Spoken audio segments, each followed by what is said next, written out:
no más graves, pues pueden hasta llegar con choque. Si llega un paciente, por ejemplo, porque también, antes que se me olvide, no hay una persona que no tome alguna medida para una diarrea, que va precisamente desde el ayuno, algo que es inadecuado, va desde solamente tomar tisanas, que solamente es agua, entonces el paciente está perdiendo potasio y sodio, y si ha vomitado algo, cloro también, y ya cuando empieza a tolerar, empieza nada más a tomar agua. No faltan los pacientes a los que les dan agua mineral y sidralito. En la época, cuando estaba yo más chavalo, el único refresco pasteurizado que había en el mercado era el sidral, Mundet. Entonces, que ahora incluso pues ya pertenece también a FEMSA, a los que fabrican Coca-Cola. Entonces resulta que las mamás pues nos quitaban la sed con eso por diarrea, ¿no? O trataban la diarrea hidratando a los niños con agüita mineral y con sidral. Tenía su razón de ser. El agüita mineral tiene algunos electrolitos, ambos tienen agua, el sidral y el agua mineral, y el sidral además proporciona glucosa, ¿no? Entonces, bueno, pues de alguna manera se querían hacer esos sueros, ¿no? Otros con suerito de arroz solamente, que ese básicamente trae carbohidrato, más que los electrolitos, y pues con eso los hidrataban o nos hidrataban, cosa que el gas, pues la más de las veces se los quitaban, entonces la distensión del gas en el abdomen, en el interior del intestino, quiero decir, propiciaba más diarrea, ¿no? Entonces ahí es a donde pues, todo ese conocimiento pues, no funcionaba. En la actualidad tenemos afortunadamente soluciones bastante equilibradas. Normalmente las que venden o sea, por ejemplo, el suero Vidoral, échenle un ojo al contenido electrolítico que tiene, el que da el sector salud, y échenle un ojo al electrolit. Entonces trae dosis relativamente bajas de sodio, pero dosis normo de potasio, que hace que sí se pueda estar reponiendo. Bueno, entonces, ahora, mm, bueno, ustedes en el tema de deshidratación deben, si es que ya alguna vez lo vieron, la deshidratación pues es de varios tipos, preferentemente con pérdida de agua desde el punto de vista proporcional. En todos los casos hay pérdida de agua, por supuesto, pero hablando de electrolitos, en algunas ocasiones se encuentran los pacientes con hipernatremia, entonces con hiponatremia, las más de las veces se encuentran con alteraciones del potasio, casi siempre a la baja, rara la vez a la alza. Cuando se observa la alza, pues en los pacientes en los que están totalmente anúricos por choque y entonces se puede elevar otra vez el potasio. Se encuentran pacientes que al tener baja de potasio termina por quitarse la diarrea, pero entonces hacer los pacientes distensión abdominal con ilio post diarrea por hipocalemia. Entonces, pues, pongan ustedes a pensar en todas las variables que se nos ponen enfrente producto de una diarrea. Entonces, pues lo más frecuente, pues la diarrea, ok. Pues agrega vómito, ya les había yo dicho que puede ser en parte por intoxicación y en parte también por dolor cólico. Luego el puro cólico provoca vómito. El dolor, pues si tienen cólico, pues el dolor es de ese patrón, de tipo cólico, que viene, pasa, ¿no? Rara la vez tenemos una diarrea aguda y que hubiera una perforación intestinal, eso prácticamente no lo vemos. Y viene otra bronca más que me voy a adelantar a decírselas, que algunos pacientes que hacen peritonitis por perforación intestinal, luego tienen diarrea por peritonismo, le vamos a llamar así, o sea, se estimula el movimiento intestinal por irritación peritoneal y terminan después por tener ilio, o sea, por tener una parálisis intestinal. Pues los pacientes cuando empiezan los niños, por ejemplo, por la pura deshidratación pueden hacer fiebre sin que sea infecciosa. Los adultos rara la vez hacen fiebre por deshidratación. Las más de las veces hacen fiebre por la infección. Cuando empiezan a perder más líquidos y entonces empieza a afectar la circulación cerebral, el paciente empieza a estar inquieto y empieza a estar desorientado o hasta caer francamente en estado de choque y a la inconsciencia. Pues no, normalmente no deseamos tener un paciente así, ¿no? Entonces, pues, ¿qué es lo que hay que hacer con un paciente de estas características? Obviamente toma de signos vitales, entonces lo que nos interesa es reponer volumen. Y ahí viene otra bronca. No en cualquier paciente se puede reponer volumen en forma muy ágil, porque los pacientes ancianitos traen poca reserva cardíaca, un paciente nefrópata, un paciente, básicamente estos, o un paciente cardiópata, aunque sea más joven, no le podrán ustedes restituir líquidos en forma agresiva, como habitualmente se puede hacer con una persona que está bien, ¿no? Entonces, incluso cuando ustedes tienen un paciente con estado de choque, la reposición de líquidos es a la voz de ya, y en la actualidad tenemos bombas de infusión que les pueden meter una gran cantidad de líquidos en unos cuantos minutos, entonces también hay que irse cautos. Pero ustedes pueden ir dando carguitas. Algo que les quiero comentar es que si ustedes van a hacerle a un paciente algo, y lo podría yo estar repitiendo durante todo el curso, y sobre todo en estos casos de agudización, si el paciente se encuentra, les llega vivo, y lo que tienen ustedes que hacer es una corrección, si inician la corrección y la gráfica de descenso rumbo a morirse, la invierten o cuando menos la aplanan, el paciente en ese momento no fallecerá. Entonces, si ustedes le empiezan a meter los líquidos adecuados y los sacan del choque, porque el estar de choque en forma persistente genera tanto desquiciamiento a nivel celular y producción de citocinas que luego ya no sale uno de eso y se muere uno. Entonces, lo que urge al paciente que tiene deshidratación es sacarlo del choque, porque en este caso es un choque hipovolémico por deshidratación clásico. Entonces, ¿qué es lo que requiere el paciente? Requiere líquidos y electrolitos y básicamente al principio hay que meterle soluciones que en el mercado, una de ellas es la solución fisiológica, que viene al 0.9% con sal, de cloruro de sodio, o solución Harman, que trae algunos otros componentes, pero principalmente también tiene igual la misma concentración de sal, y aparte un poquito de potasio y un poquito de otras sustancias que no impactan mucho en la reposición, pero que funcionan. Entonces, ¿con qué vamos nosotros a rehidratar un paciente cuando nos urge? Con solución fisiológica o con solución Hartmann. En otros lares le utilizan lo que se conoce como Ringer lactado, y ahí tiene una diferencia mínima de equivalencia de uno o dos componentes, chequenla ustedes, solución Harman en México o Ringer lactado, y se van a dar cuenta que básicamente es lo mismo. Entonces, para fines prácticos, nosotros lo tomamos como equivalente y en México encontramos con facilidad solución fisiológica, que es la de cajón, Ringer lactado. No se vale utilizar soluciones glucosadas, porque la solución glucosada, aunque tiene un soluto, pero no es electrolito, solamente es glucosa y la glucosa se fuga de inmediato y se va al tercer espacio el agua que ustedes le dieron porque no tiene osmolaridad. Se metaboliza rápido la glucosa, pierde la osmolaridad que inicialmente con la que entró y se sale el líquido del intravascular. Y los pacientes se ponen edematosos lejos de hidratarse adecuadamente en el intravascular. Entonces, ¿cómo le vamos a pasar a nuestros pacientes la solución? Bueno, ustedes pueden determinar que le pasen al paciente 500 mililitros en 15 minutos, ¿no? En 10 minutos, o sea, rapidísimo, y completarle su primer litro en media hora. Entonces, si su paciente venía deshidratado y en estado de choque, el objetivo inicial es que si viene casi sin presión, que tenga presión, que su sistólica esté de 90 para arriba y que su diastólica esté de 60 para arriba. Entonces, que tengamos una presión arterial media que esté rebasando los 65 milímetros de mercurio, presión arterial media, que chequen ustedes cuál es la fórmula para sacar presión arterial media, que no es la suma de la sistólica entre la diastólica más la diastólica entre dos.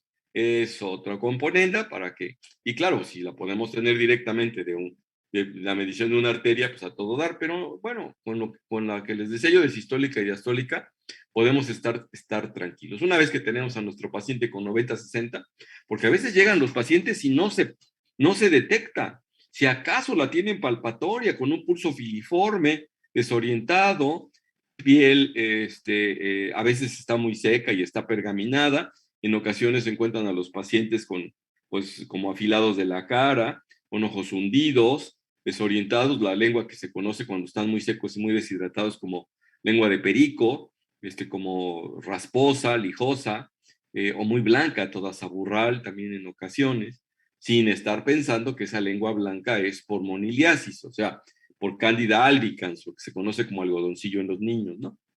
Entonces, bueno, pues eso es lo que hay que hacer. Y en ocasiones, los pacientes que vienen deshidratados, no hay manera de encontrarles las venas periféricas, y entonces hay que optar por una vena central, que habitualmente o es por la vena yugular interna o por la subclavian. Entonces, ya les había yo comentado, inicialmente hidratar al paciente. Claro, si trae cólico, pues ya podemos utilizar algún anticolinérgico estilo butiliocina, con pues, ponerles ahí sus 10 miligramos o 20 miligramos de butiliocina. Podemos utilizar ondansetron como antiemético fuerte. Cuando tenemos pacientes con uno, dos, tres vómitos un poco aislados, podemos utilizar los antivómitos, los más convencionales, ¿no? Entonces, por ejemplo, como la bonadoxina o el Bontrol, 20 miligramos de Bontrol, una pollitita de bonadoxina, se la pueden ustedes pasar intramuscular y los pacientes se les va a quitar el deseo del vómito y van a poderlos hidratar. Es una posibilidad. Entonces, pues eso es lo que tenemos nosotros en cuanto a reposición, que es lo más importante. Ahora, no se les olvide que las diarreas agudas, que ya vimos ahí alguna de las etiologías, pues se pueden ir corrigiendo. Miren, yo no he visto ningún caso de un paciente deshidratado porque se laxó solamente.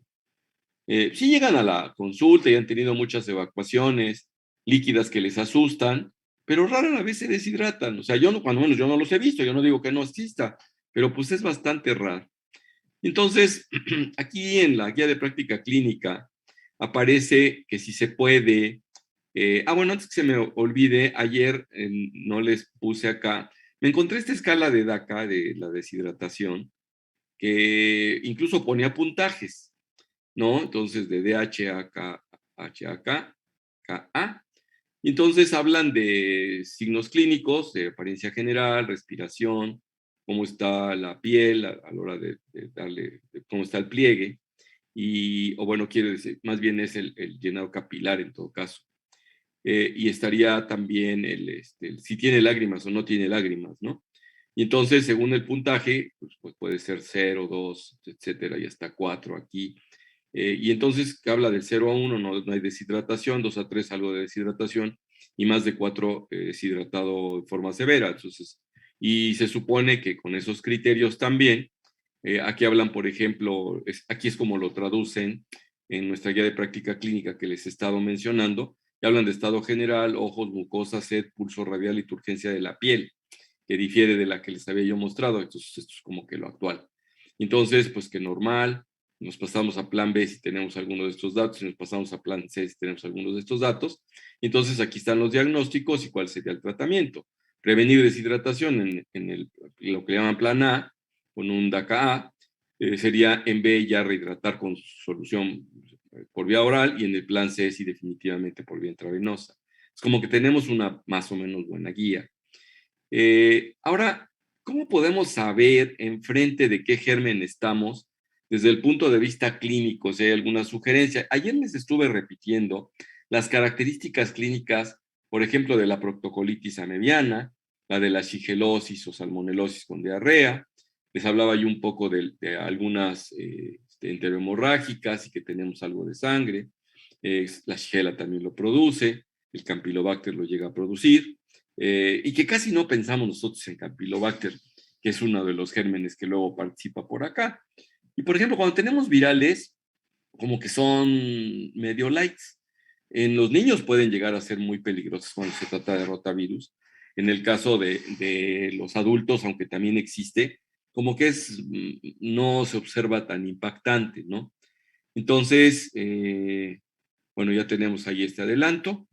Y de me llamó la atención esta tablita que tienen en el cuadro 1, que presentan ahí en la guía de práctica clínica, que dice presentaciones clínicas sugestivas de etiologías de diarreas infecciosas, ¿no? Y entonces empiezan con que, ¿cuáles causan dolor abdominal?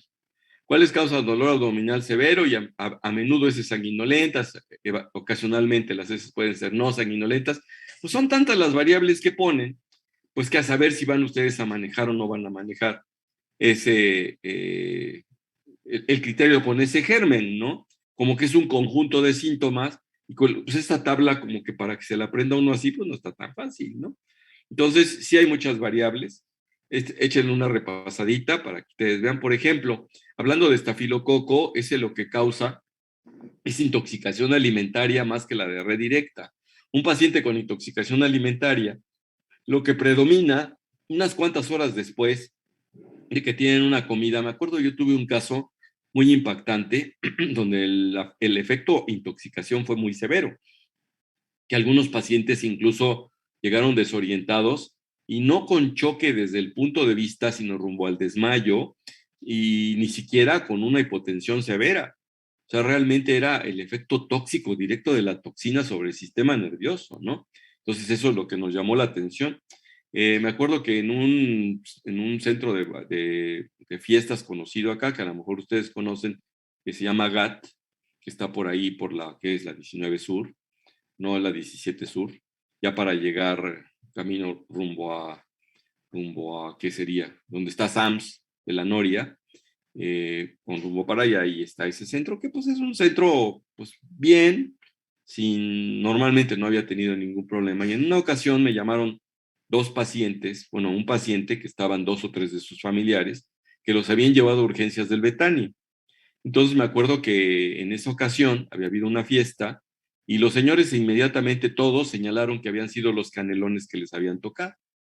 Entonces, pues esos canelones eran con carne y cuando son sustancias cocidas o la leche propiamente, acuérdense ustedes que cuando una persona con una herida en la mano contamina alimentos, que eso es lo más frecuente que se observa, pues el estafilococo que inocula ahí produce una toxina y la toxina es estable al calor, entonces esa no se echa a perder con el calor. El estafilococo se muere, pero la toxina no. Ninguno de esos pacientes tuvo diarrea. Pero todos los pacientes, vamos, prácticamente en la fiesta, unas horas después de que comieron, o sea, empezaba el bailecillo, y empezaron a sentirse mal, a acudir al baño, a vomitar, sobre todo lo que predominaba era vómito. Entonces, náusea y vómito, y algunos empezaron a sentirse mareados, algunos los sentaron en las sillas, pues se asustaron, y fueron los de una mesa específica, o sea que fue una charola específica que estuvo contaminada. Y los de las mesas estaban conscientes porque había personas a las que no les gustaban los canelones y no los probaron. Y los que no probaron los canelones no tenían nada, pero todos los que probaron de esa charola, todos se intoxicaron. Entonces me acuerdo que yo llegué y había más o menos como no me acuerdo si eran como 14 personas, o a lo mejor fueron dos mesas, que alcanzó una charola para dos mesas vecinas. Y en mi caso, a mí me tocó abocarme con mis pacientes y la verdad es que en esa ocasión tuvimos que utilizar medidas generales que no eran más que soluciones. Si se hipotensaban, nadie se hipotensó, pero sí tendían al desmayo y al vómito. Claro, a veces era puro arqueo, ya no tenía nada que vomitar y pues nada más utilizamos corticoide, en esa ocasión, si ya teníamos ondansetron, no recuerdo, control nada más, soluciones fisiológicas. Y con eso los pacientes mejoraron. Algunos utilizaron antihistamínicos de los vecinos, de los médicos que genéricamente los que no llevaban médico los atendieron el urgenciólogo. En mi caso, como yo ya llegué y los pacientes dijeron quiero con mi doctor, pues ya empecé a dar indicaciones y todos salieron adelante. No se me olvida también muy decente la dueña del lugar, que no estaba ese día en la fiesta, creo, sino que le comunicaron lo que pasaba, de inmediato llegó y dijo, no se preocupen, todos los gastos corren de mi cuenta, porque se sintió responsable, ¿no? Y además fue responsable en ambos sentidos, ¿no? Sin querer, alguien le contaminó sus alimentos o no mal control de calidad. Bueno, es una característica típica y aquí no hay diarrea. Gastroenteritis, pues entre comillas, pero es parte, digamos, de las infecciones intestinales o que parten del intestino y que pues son de interés para este tema, ¿no? Bueno, ahí le echan también una repasada a esto y ahí hablan de una toxina Shiga que tiene la característica de producir también algún sangrado, como que es un poco más intensa, porque la E. coli anda metida de chismosa en todos lados, pues convive con nosotros, siempre que ustedes tengan un coprocultivo se encontrarán E. coli, nada más que hay tipos de tipo a tipo de Escherichia coli y ya les enseñé a ustedes una de las laminitas a donde hay varios tipos, y la que tiene que ver con lo que le llaman STS, que es la Escherichia coli productora de toxina Shiga, pues esas son las que luego tienen que ver con sintomatología bastante variada. Entonces acá está sangre visible en heces, ahí está la STS ya desde entonces, fiebre, la STS también participa, dolor abdominal severo, la STS, etcétera, ¿no? Entonces ahí pues, es una de las... Yo no estoy pensando en STS, honestamente, yo estoy pensando más bien en E. coli. Aquí les quería yo mostrar nada más, porque ustedes seguramente saben que existen los punzocats, que son cuando les ponen a uno un suero en la vena. Antes ponían aguja directamente y al ratito se movía tantito el paciente y la aguja ya le había pinchado la punta, la vena más adelante y se fugaba el líquido a través de la vena. Ahora no se utilizan más las agujas. Las agujas solamente se usan para introducir lo que se llama punzocat, que es una camisita, viene la aguja, trae una camisa de plástico y esa camisita de plástico, que es un tubito, es el que se queda en la vena, ¿no? Y de acuerdo al calibre, nosotros podemos infundir. Por ejemplo, si ustedes, claro, un calibre 14 es un calibre sumamente grueso, casi nadie lo puede meter en una vena periférica. De los 16 y los 18 sí, de los más socorridos son los 18, por ahí 18, 20. Y para niñitos, pues mucho más delgaditos. Pero miren ustedes lo que se puede infundir por minuto, ¿no? Entonces, en un calibre de 18, 110 mililitros por minuto. O sea, ustedes en 5 minutos ya pueden estar pasando 500 mililitros. Y si ustedes pasan, por ejemplo, en este calibre, pues pueden llegar a pasar hasta 210 mililitros por minuto. Por eso es que se los pongo acá, para que ustedes sepan, mientras más pequeño es el número, más grande es el calibre, ¿no? Entonces, pues eso es lo que tenemos. Ahora, ¿qué es lo que vamos a hacer en urgencias? El objetivo principal es la restitución hídrica, igual que en suero vida oral en los pacientes ambulatorios. O bueno, el electrolito, las soluciones electrolíticas, también existe ahí el pedialite, etcétera, restitución, etc. Entonces vamos a restaurar el volumen circulatorio. ¿Y cuáles son? Pues mantener los parámetros de hemodinamia. Si ya le pusimos un catéter central, incluso podemos estar midiendo la presión venosa central, pues que esté por arriba de 8, 10, ¿no? El paciente lo estaremos alcanzando bien. Disculpen un segundo, por favor. ¿Sí diga?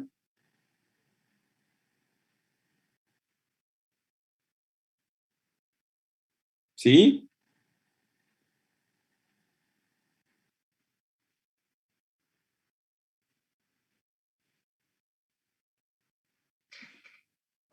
Ok. ¿Cuándo te la hiciste? Bueno, permíteme un segundo, por favor, Hugo.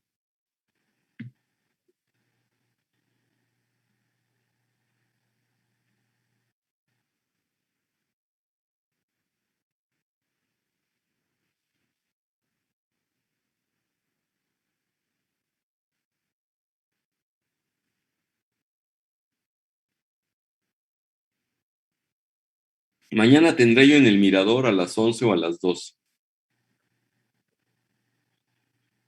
¿A qué horas llegas? Bueno, a las 11 te espero. Hugo, ¿qué eres? Perdóname. Sí, cómo no. Permíteme un segundo.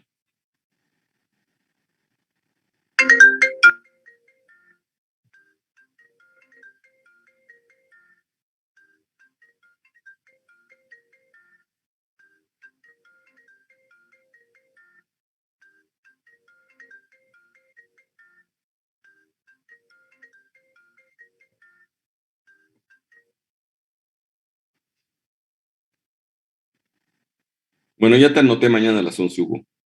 Que estés bien, hasta luego.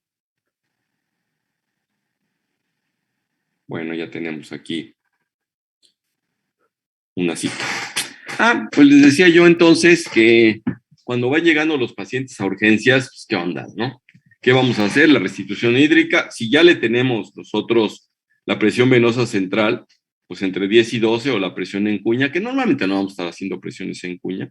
Y un marcador importante, y ese también es para pacientes ambulatorios, siempre les recomiendo que se percaten que están orinando y que van a estar notando que su orina va a pasar de estar muy concentrada a cada vez más clarita, y si su orina está clarita, ese es el mejor parámetro. Curiosamente, aquí les voy a pasar una experiencia personal con mi padre, a donde tuvo una gastroenteritis más o menos importante, una enterocolitis, una diarrea, vamos a decirlo así, y me acuerdo que le di su suero vida oral normal, Y le decía yo, vas a tomar la cantidad de suero necesaria para restituir y te vas a dar cuenta porque se te va a quitar la sed y porque vas a estar orinando de las características que les acabo de mencionar. Entonces me habla el primer día, se sintió bien, me dijo que estaba sin problema y al siguiente día me dice, oye, fíjate que he estado tomando más agua, ya no siento sed, ya no tengo diarrea, pero no tengo forma de orinar. Para estas épocas mi papá habrá tenido unos, no sé, unos 75 años de edad, probablemente, 78 a lo mejor ya un poco más, porque ahorita tiene 93 y debe tener como unos, que tendrá unos, pues ya unos 20, pues habrá tenido 73 años, 75 años de edad mi papá. Y resulta que lo que tenía mi papá no era una anuria o oliguria o anuria renal. Lo que tenía mi papá era una imposibilidad para orinar porque tenía una retención urinaria aguda por próstata. Entonces le digo, no, papá, pues, que lo veo y me acuerdo que estaba distendido y tenía, se le veía el globo vesical y le dolía mucho ahí, me dice, me duele. Le digo, no te preocupes, me lo llevé a urgencias, le puse una sonda vesical, o creo que ni me lo llevé a urgencias en mi misma casa, le conseguí la sonda y se la coloqué, y pues ay, sentí un alivio increíble, creo que tenía como 2,000 mililitros de 1,800 de orina el pobre en la vejiga, ¿no? Entonces era una cantidad enorme que pues normalmente no es que debamos tener eso. Entonces, ojo, porque sí es importante que tengamos un gasto urinario adecuado. En un paciente que está hospitalizado, lo ideal es que ande por medio mililitro por kilo de peso. Una persona de 80 kilos por hora, pues tendrá más o menos una uresis horaria de mínima, de 400 mililitros y pues digo de 40 mililitros por hora y en 24 horas pues andará rondando cerca de litro, ¿no? Entonces, pues eso es de lo que se pretende. La presión arterial media, de preferencia que supere los 70, pero desde 65 pues ya tenemos perfusión. Entonces, acuérdense ustedes que la presión arterial media que sea de 70 y que tengamos una presión parcial de oxígeno que esté por arriba de los 90, ¿no? Entonces, eso es lo idóneo. Si nosotros tenemos eso, que pudiera ser en urgencias o en el área de choque, una vez que salió el paciente de choque, pues bueno, ya estamos bien. Ahora, ¿cuál es el manejo habitual que le vamos a dar a los pacientes, ¿no? Entonces, podemos utilizar, aquí traigo una listita como para el dolor. Butil, miren, el dolor normalmente no es un dolor de origen central, principalmente es un dolor que es provocado por cólico. Entonces, si les damos un anticolinérgico como la buscapina, o sea, la butiliocina, si les damos buscapina compositum, en la actualidad ha traído hasta hace poco metamizol, el intramuscular o el intravenoso, entonces una mezcla de analgésico de acción central con antiespasmódico. No recomiendo tanto eso. En la actualidad, mire, yo no dejé de utilizar el metamizol, la dipirona, porque genera muchas reacciones alérgicas y anafilácticas. Yo vi mucho más por dipirona que por penicilina, para que ustedes sepan. Claro, yo tuve una experiencia también horrible de mi vecina, que era la que inyectaba a las personas de la calle, que enseñó a inyectar a la muchacha que le ayudaba al aseo de su casa, y le dijo, oye, ponme una inyección.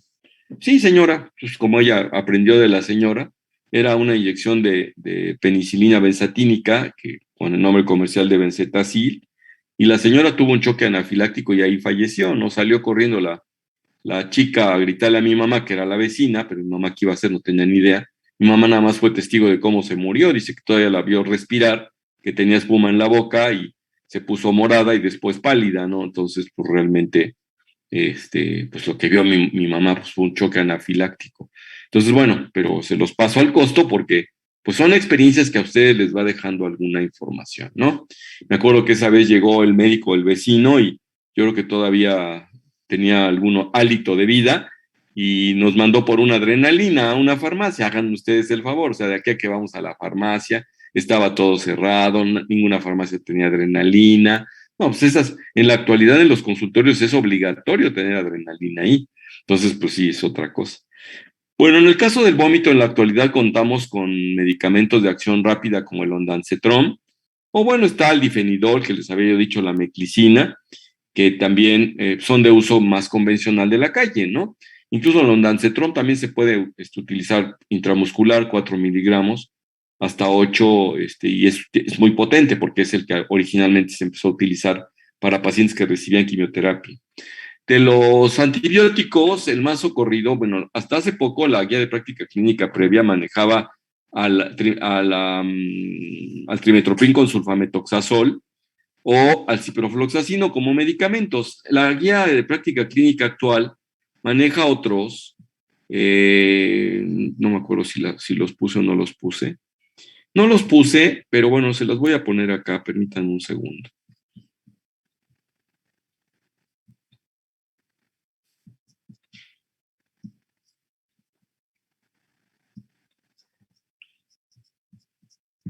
Acá ponen al final un cuadro con una lista de medicamentos.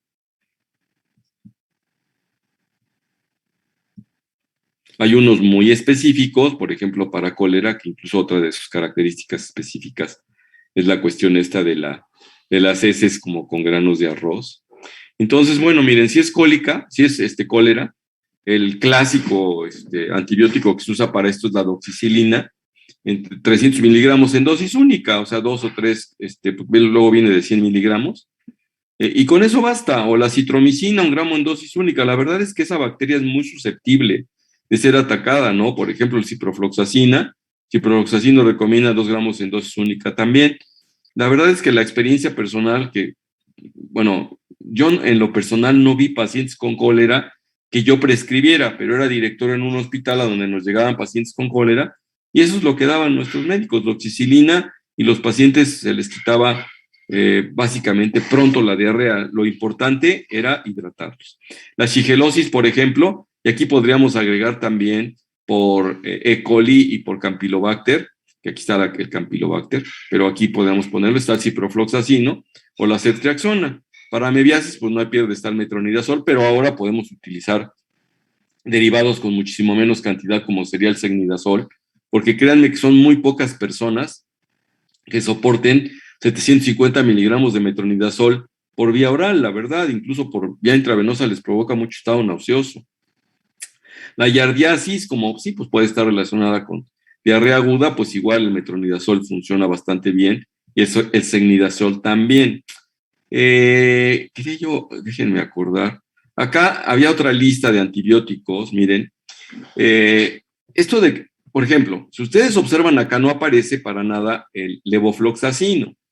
En la práctica lo que yo he observado es que el levofloxacino funciona mucho mejor para infecciones de vías respiratorias, altas o bajas, que para diarreas. Y el ciprofloxacino funciona mucho mejor para diarreas que para infecciones de vías respiratorias altas o bajas, a pesar de que los dos tienen un espectro similar. Los dos son quinolonas. La ventaja que tiene, si acaso, el levofloxacino es que se utiliza 1 vez al día y el ciprofloxacino de preferencia 2 veces al día. Hay un XR que a mí me parece que no funciona bien porque Bayer lo produjo con una tecnología especial de liberación prolongada, pero incluso siento que ese medicamento ha inducido resistencias bacterianas al ciprofloxacino porque como que no es tan eficiente su actividad. Entonces, de preferencia, dar el ciprofloxacino clásico de 500 miligramos cada 12 horas y nada más, porque eso de dosis única o por 3 días de esta cantidad, yo no comparto esas dosis. Por eso es que quise mostrárselos para que ustedes vean. El ofloxacino es una excelente quinolona en 400 miligramos por vía oral, y sí me encontré, porque yo lo prescribía mucho, aparte antes era carísimo, ahora ya no es tan caro y no se prescribe tanto. Sí llegó a producir algunas reacciones alérgicas. En alguna paciente un día me dijo, oiga doctor, me tomé la cápsula y me empieza a faltar aire. Le digo, váyase, pero ya al primer servicio de urgencias que le quede más cerquita. Y entonces ahí le pusieron cortisona, la canalizaron, le pusieron un antihistamínico y se dio, pero empezaba a hacer espasmo laríngeo la paciente por la ofloxacina, ¿no? Entonces, bueno, pues ahí tenemos las posibilidades.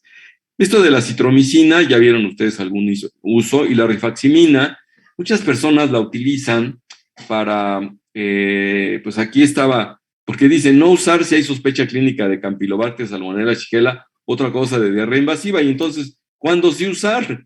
¿No? Entonces, la verdad es que la rifaximina, que es un antibiótico de acción local, pues yo no lo indico para nada, para acabar pronto. Entonces, yo no encuentro mucha razón de ser de la presencia de esta tabla.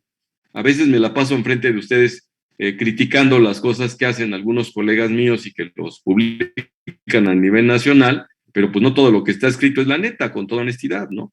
Entonces, pues ahí tenemos. Seguimos con esto. Bueno, hoy pretendo terminar con el tema de diarreas agudas, incluso quería yo iniciar con el de crónicas, pero déjenme ver qué me gustaría manejar con ustedes. Bueno, ya les manejé esto de las soluciones. Bueno, algo que siempre he comentado es que qué pasa si tengo un paciente que llega a urgencias, pues si el paciente está muy grave, lo puedo pasar a hospitalización o a terapia, y de hospitalización, si mejora el paciente, pues se va a ambulatorio, ¿no?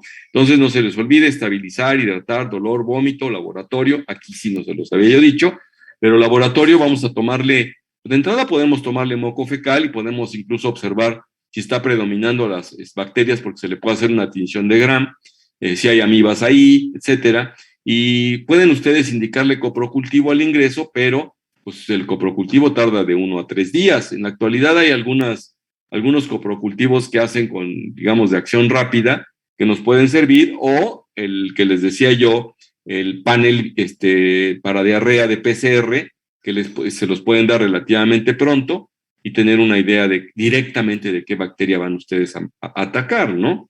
Pero el precio es mucho más elevado y pues lo idóneo es regresar lo más pronto posible a la vía oral y sería lo mejor y pues estar de preferencia manejando desde el punto de vista etiológico al paciente. Entonces, pues ahí es que el cuadro clínico y las variables están del COCOL, y con respecto al laboratorio, pues la citometría hemática nos puede mostrar anemia o linfopenia. Si tenemos linfopenia, pues sospechar HIV en el paciente. La velocidad de sedimentación globular, si está aumentada también, pues nos habla ahí de que tenemos proceso inflamatorio importante.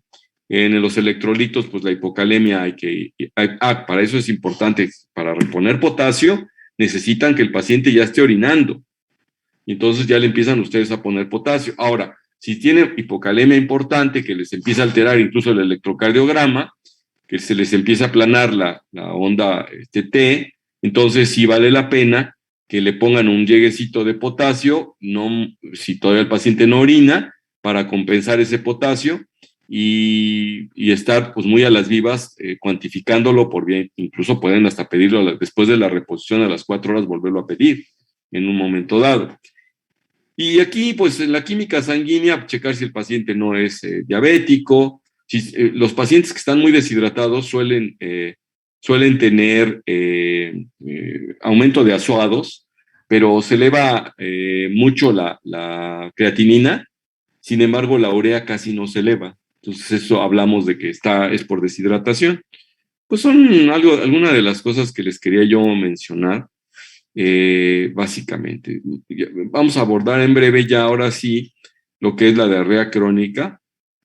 Por ejemplo, si tenemos un paciente con laboratorio normal y el paciente les dice que con frecuencia tiene diarreas, pues podemos estar descartando síndrome de intestino irritable con predominio de la diarrea, ¿no?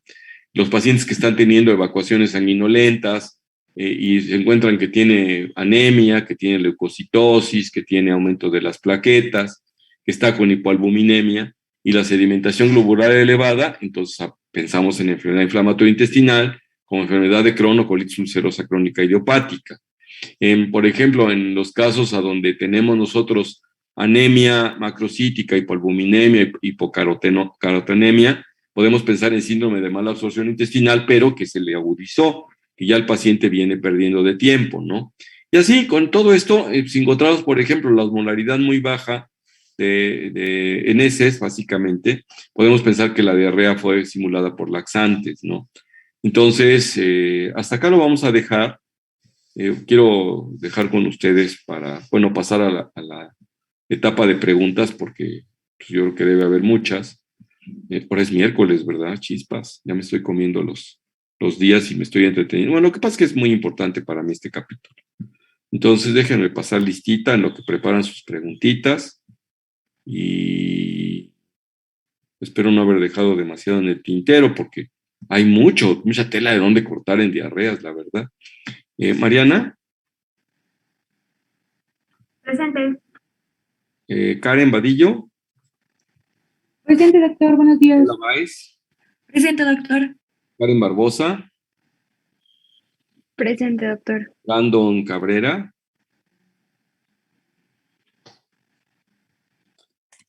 Telma Cadena. Perdón, Presente, doc, buenos días. no prende mi micrófono. Presente, doc. Brandon Cadena.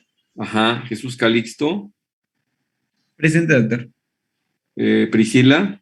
Presente. José Iván. Presente. Julio de la Rosa. Presente, doctor. Scarlett. Presente, doctor. Wendy Garita. Presente, doctor. Maluz González. Presente, doctor. Wendy González. Presente, doc. Paola González. Buenos días, presente, doctor. Darío Guzmán. Gloria Hernández.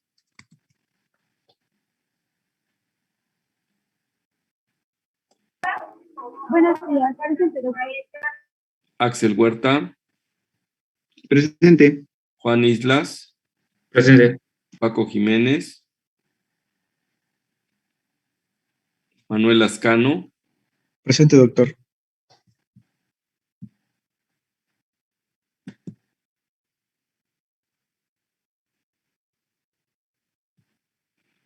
Muy bien, Paco, ya andas por ahí. Manolo Lascano. Melanie. Presente, doctor. Patricio Matamoros. Presente, doctor. Nora Meneses. Presente, doctor. Tatia Noriega. Presente, doc. Lalo Pérez. Presente, doctor. Bruno Ramírez. Presente, doctor. Stephanie Rendón. Presente, doctor. Silvia Rivas. Presente, doctor. Mari Carmen. Presente, doctor. Manuel Robles. Presente, doctor. Idalid. Presente, doctor. Gaby. Presente, doctor. Mariana. Presente, doctor. Aldo. Presente, doctor. Gil. Presente, doctor. Alan. Alan Teles. doctor. Alan Victorio. Presente, doctor. Julieta Villanueva. Presente. Perfecto.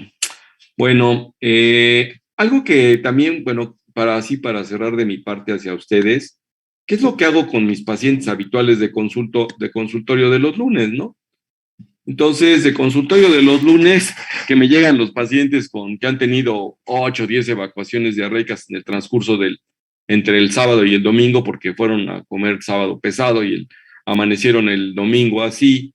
La mayoría de ellos o ya se tomó una buscapina, o ya se tomó un peptobismol, o ya se tomó un escapar, o ya se tomó algún medicamento ahí que consideren que sirve para la diarrea. Muchas veces, pues medio funciona. En ocasiones me llegan ya sin diarrea, pero que la tuvieron hasta el domingo en la noche, o la última la tuvieron a las 3 o 4 de la mañana y me hicieron la cita a las 11 o 12, por decir así, después de la clase de ustedes. Y entonces, a esos pacientes suelo manejarlos, si solamente es eso y se les autolimitó, probablemente los hidrate. Les doy, sí suelo utilizar la loperamida. Había como que la supuesta contraindicación de la loperamida, pero observen ustedes también en la guía de práctica clínica, perdón, en uno de sus algoritmos que presentan, que me llamaron mucho la atención, ahorita se los voy a mostrar, sí, donde están recomendando la loperamida en varios de los sitios a evaluar. Me llamó mucho la atención eso. Sin datos, déjenme ver dónde estaba. Yo en la mañana lo vi, por cierto. O sea, no tenía... Acá está. Entonces, miren ustedes acá. Vamos a dejarles de pasar. Observen ustedes aquí, en esta...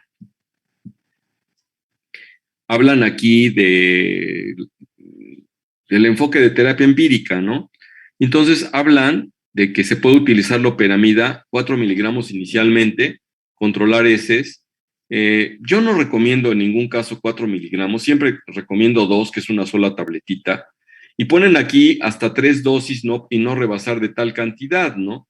Entonces, incluso por ahí en el cuerpo de la guía de práctica lo mencionan. Entonces, pues sí se puede utilizar. ya saben ustedes que la acción de la loperamida pues, viene siendo anticolinérgica, muy directa sobre el intestino, y entonces, pues eso es lo que tenemos nosotros. Les decía yo, me llega y entonces el paciente, si tiene varias evacuaciones, me disculpan un segundo, por favor. ¿Sí digan? Sí, hermana.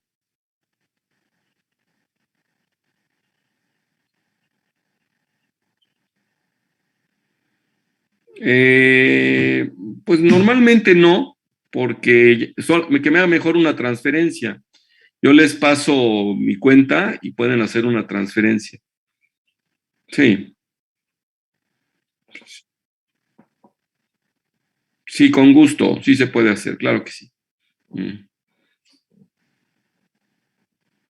Bueno.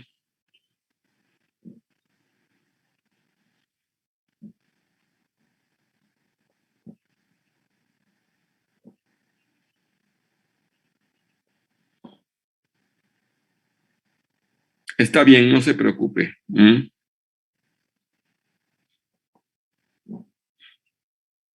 Y ya le hacemos la cita después, con mucho gusto, hermano. Estoy dando clases ahorita, no la puedo atender mucho tiempo. Hasta luego.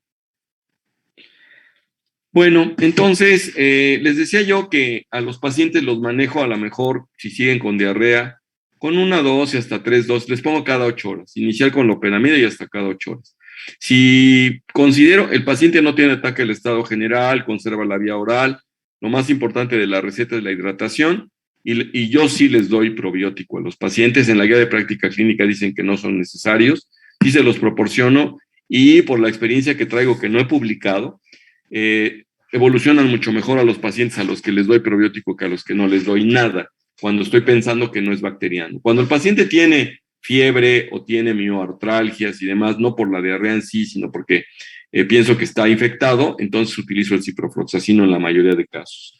En los casos en los que son alérgicos o todavía no han completado su crecimiento, personas de 15, 16, 17 años, no está indicado el ciprofloxacino, entonces les mando cefixima, 400 miligramos cada 24 horas, les va bastante bien a los pacientes. El sintomático que suelo utilizar es Plidan compuesto, que trae clonexinato de lisina con pargeberina, y si llegan a tener fiebre les recomiendo paracetamol, y nada más. Ese es el manejo que acostumbro habitualmente. A algunos pacientes les llego a dar algún antiséptico de acción local, lo que trae el escapar, la nitazoxanida. No, la nitazoxanida es un antiparasitario. Se me olvidó el nombre genérico, pero pues cualquiera de los dos los trae. De los dos muy comunes, el escapar y el acabar, son los dos que incluso van con K como competencia. Bueno, ya me comí el tiempo totalmente y no sé si existe alguna pregunta, cuando menos habrá chance para 1 o 2 preguntillas. No